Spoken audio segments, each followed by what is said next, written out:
अस्सलामुअलैकुम dear students, कैसे हैं आप। आज हम जिस टॉपिक को डिस्कस करने जा रहे हैं ये है कंपाइलर की इंस्टॉलेशन। कंप्यूटर में कंपाइलर को किस तरह इंस्टॉल करना है और उसके फंक्शंस को और फीचर्स को किस तरह एडजस्ट करना है। सबसे पहले मैं आपको बता देता हूँ, लास्ट टाइम भी हमने इसके ऊपर डिस्कशन की थी कि हमारे पास दो तरह के कंपाइलर्स सी लैंग्वेज के लिए ऑफलाइन अवेलेबल हैं। एक टर्बो सी प्लस प्लस और दूसरा Dev C plus plus. But मेरी रिकमेंडेशन ये है कि आप टर्बो की बजाय डेव के ऊपर काम करें। उसकी बुनियादी वजह ये है कि ये आगे चल के भी आपके काम ज़रूर आएगा इंशाल्लाह। अब हम सबसे पहले देखते हैं कि हमें डेव का कंपाइलर वो कहाँ से मिलेगा। तो डिस्क्रिप्शन में आपको एक लिंक मैंने दिया हुआ है।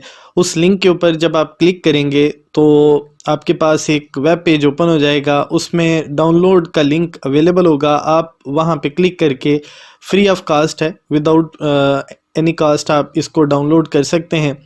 डाउनलोड करने के बाद जब ये फ़ाइल आपके कंप्यूटर में आ जाए तो फिर आपने डेव सी प्लस प्लस 5.11 एक आइकन आपको नज़र आएगा जिसके नीचे ये लिखा हुआ होगा, उसके ऊपर डबल क्लिक कर देना है। ये आपका सेकंड स्टेप है। जब आप उसको डबल क्लिक करेंगे तो उसके बाद आपके पास एक डायलॉग बॉक्स ओपन होगा जिसके ऊपर लिखा होगा इंस्टॉलर लैंग्वेज। तो स्टूडेंट्स, आपने यहाँ पे सबसे पहले इंग्लिश लैंग्वेज का इंतखाब करना है।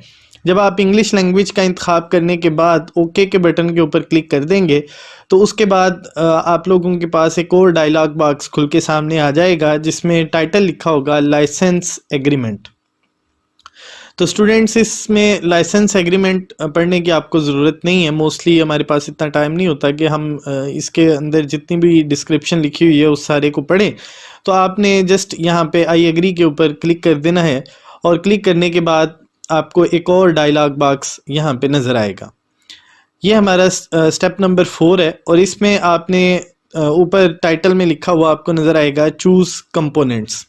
अब इन कंपोनेंट्स में सबसे पहले आपसे पूछा जाएगा कि आप जो सी के या सी प्लस प्लस के अंदर इस्तेमाल होने वाली जो मुख्तलिफ लाइब्रेरीज़ हैं या मुख्तलिफ मॉड्यूल्स हैं उनको किस हद तक इंस्टॉल करना चाहते हैं, कितने वो कंटेंट्स आप इसमें रखना चाहते हैं। तो मेरी रिकमेंडेशन ये है कि आप इसमें इंस्टॉल टाइप जो है उसको फुल सिलेक्ट करें। इससे फ़ायदा ये होगा कि आगे चल के आप लोगों के लिए प्रोग्रामिंग और प्रोग्रामिंग के स्किल्स को जब आप बेहतर तरीके से सीख लेंगे तो उनको यूटिलाइज़ करना भी आपके लिए आसान हो जाएगा। फुल के ऑप्शन को सिलेक्ट करने के बाद आप नेक्स्ट के बटन के ऊपर क्लिक कर दें। जब आप नेक्स्ट के बटन के ऊपर क्लिक करेंगे तो इंस्टॉलेशन वो होना स्टार्ट हो जाएगी, प्रोसेसिंग में आ जाएगी इंस्टॉलेशन और उसमें ठीक 1 मिनट या 2 मिनट के बाद, डिपेंड्स ऑन योर कंप्यूटर, ये आपके कंप्यूटर में इंस्टॉल हो जाएगी।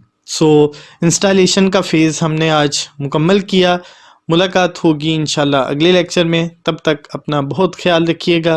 अल्लाह निगहबान।